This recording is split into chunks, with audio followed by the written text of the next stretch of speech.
नमस्कार दोस्तों, आप देख रहे हैं सिटी न्यूज़ मुंबई। केंद्र सरकार हो या राज्य सरकार बड़े बड़े दावे करती है दलित और वाल्मीकि समाज का विकास उत्थान के लिए बड़े बड़े विज्ञापन प्रकाशित करती है, लेकिन मीरा भाईंदर महानगर पालिका के ठेकेदार और अधिकारियों की मिली भगत के चलते दलित और विशेषकर वाल्मीकि समाज का शोषण किया जा रहा है, जिसके संदर्भ में बार बार मनपा आयुक्त के ऊपर मनपा कार्यालय पर मोर्चे निकाले गए, रुपयों की बरसात की गई।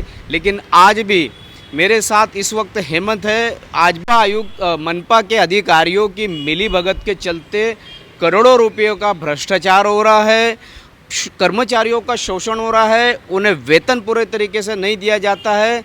इस पर लड़ाई लड़ रहे हैं हेमंत। आइए जानते हैं क्या कहना है उनका, क्या कहेंगे, किस तरीके का शोषण हो रहा है।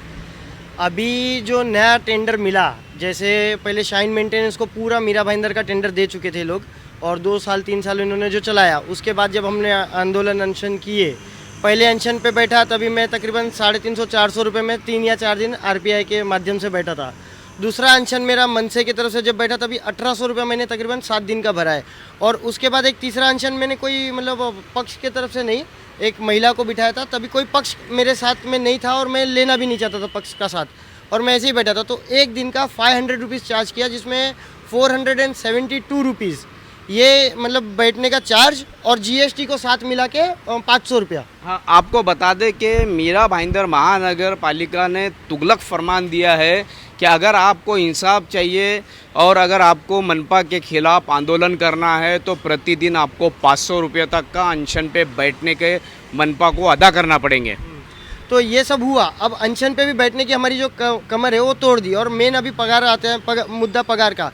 शाइन मेंटेनेंस को हमने रद्द करवाया अनशन पे बैठ बैठ के, और अब रवि पवार जी ने नया कानून बना के उसी मालिक दत्ताराम सुधाकर पारकर को करंट मेंटेनेंस के नाम से टेंडर दे दिया। स्वामी समर्थ कंपनी जो नाम है, वो कोई नवी मुंबई की कंपनी है, जिनको इन्होंने कुछ परसेंटेज पे रखा है, और उस परसेंटेज पे ये लोग ही मालिक, ये लोग ही है। नाम सिर्फ जो मालिक का नाम है वो खाली चेंज हो गया, बाकी लोग अपने ही अंडर में चला रहे।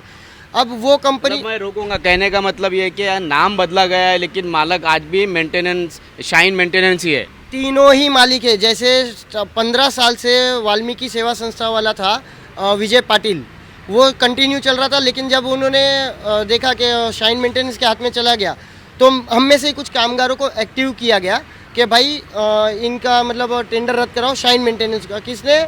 विजय पाटिल ने। और उसके बाद मुझे तो इतना जानकारी नहीं था, मेरे साथ जो खड़े रहते तो वो बोलते थे भाई लड़ो लड़ो लड़ो, और लड़ते लड़ते मेरे को थोड़ा जानकारी ज़्यादा था तो मैं लड़ते गया। लेकिन जब बात वही कामगार जब मुझे बोले कि भाई अब शांत हो जाओ, तो मैं बोला मैं शांत होने वाला नहीं हूँ। विजय पाटिल हो या कोई भी हो, अगर सबके लिए न्याय नहीं मिलेगा तो मैं हटने वाला नहीं हूँ।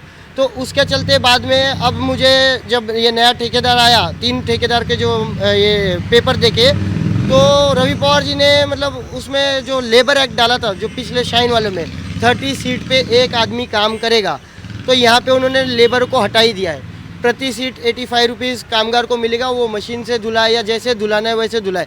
तो भाई जो काम कर रहे थे 15 साल से, उनको आप निकालने की ताकत रख रहे हो। वो भी वो उन्होंने मुझे लिख के दिया है कि रूम रिपेयरिंग की नोटिस बजवून आम्ही त्यांना काढला है। मतलब वो खुला निकाल रहे। हम सच नहीं बोल सकते कि आपको काम पे से निकाल सकते, हम झूठ बोल के निकाल रहे। लेकिन अगर रूम रिपेयरिंग की नोटिस दी है तो आपने कहीं पे भी हमको निकालने का उल्लेख किया नहीं है। हम आज भी काम कर रहे हैं, आज भी वहीं रह रहे, और हम वहीं काम करेंगे, और हमको हमारा पगार हमारे खाते में चाहिए। ये लोग ने एक नया जो शौचालय खाली हुए, कुछ लोग यहाँ से गांव चले गए, कुछ लोग ने अलग से भाड़े पे रूम ले लिया, फिर भी 20-25 लोग ऐसे जो अभी यहाँ वहाँ भटक रहे दर दर, मतलब कि कहीं ना कहीं हमारा जुगाड़ हो जाए कि वापस बाथरूम पे रहने मिल जाए, या कहीं नीचे रह रहे, कोई पहले माले पे जेंट्स टॉयलेट में सो रहा है। मतलब सब कैसे ना कैसे एडजस्ट कर रहे। जो लोगों को इन्होंने दबा के डरा के काम पे रखा है, उनसे एक कमिटमेंट लिए, कोई यूनियन में नहीं जाना है, और दूसरा अगर काम करना है तो तुम्हारे साथ तुम्हारे बाजू वाले जो खाली हुए हैं उनका भी काम करना पड़ेगा। एक आदमी का मिनिमम वेजेस का पगार मिलेगा, उसी में तुमको पूरे गांव दुनिया के बाथरूम धोने पड़ेंगे। ये मिनिमम वेजेस का मतलब क्या, कितना पगार देंगे एक आदमी का? 14 से 17 हज़ार के बीच में जो भी है खाते में पगार देंगे, क्योंकि उनको कंपलसरी अभी खाते में पगार डालना है।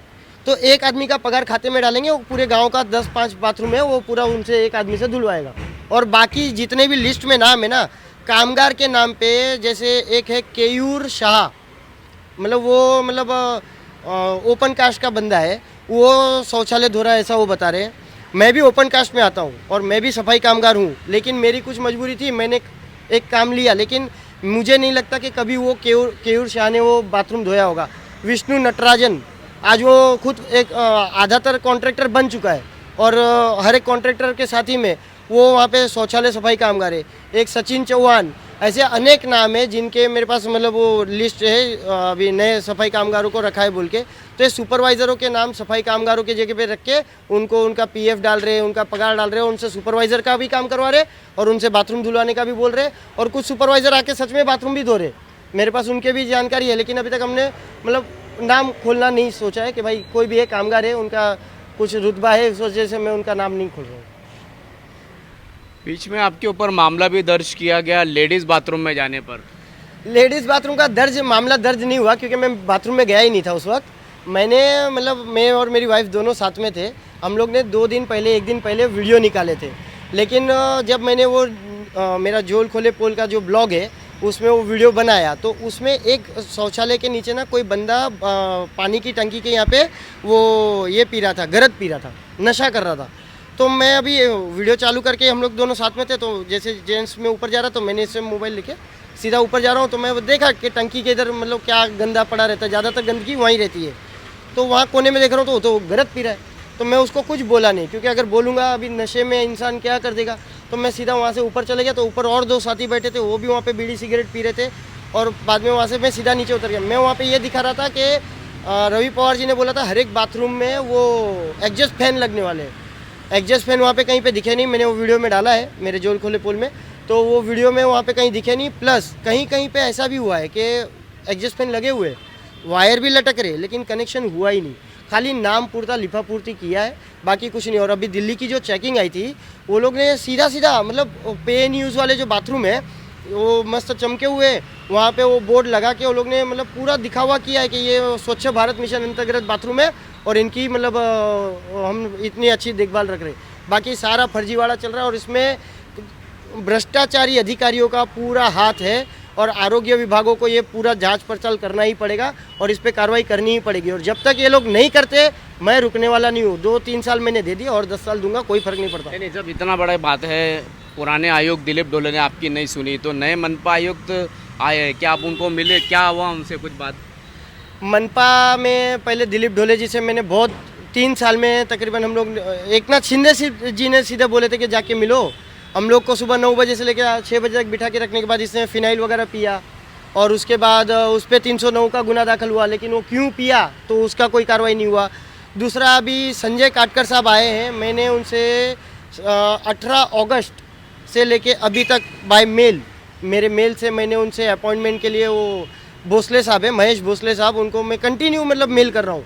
मैं तो MBMC कमिश्नर साहब का जो जीमेल है मेरे पास, उस पर ही कंटिन्यू मेल कर रहा हूँ कि मुझे अपॉइंटमेंट का टाइम लिखित में दो, कि मुझे 20-25 मिनट आराम से उनको बैठ के समझाना है ये मैटर क्या है। लेकिन उन्होंने कोई टाइम दिया नहीं है, आज तक कोई लिखित में नहीं दिया। हाँ, कभी कभार मेरे कोई सहयोगी है मेरे साथ जो रहते हैं उनको, तो उनको फ़ोन करके बोलते फ़ोन पे आ जाओ। एक बार हम लोग गए, जो एक गुलदस्ता लेके गए थे, मतलब चलो अच्छे से वेलकम करके बात करेंगे, लेकिन वहाँ पे इतनी सारी भीड़ थी, बात हुई नहीं, और उसके बाद से आज तक एक भी बार मिले ही नहीं। भीड़ मतलब वो महेश भोसले जी ने ऐसा टाइम सुनिश्चित किया कि वो ना वो टाइम दे पाए ना मैं बात कर पाऊँ।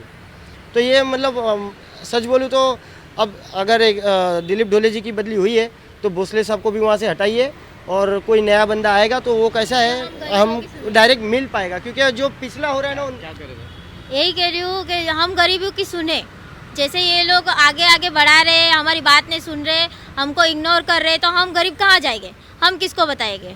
ये जूने अधिकारियों का सारा झोल है, वो अभी नए अधिकारी जो आएंगे उनको पता ही नहीं चलेगा, तो वो एक्शन कैसे लेंगे।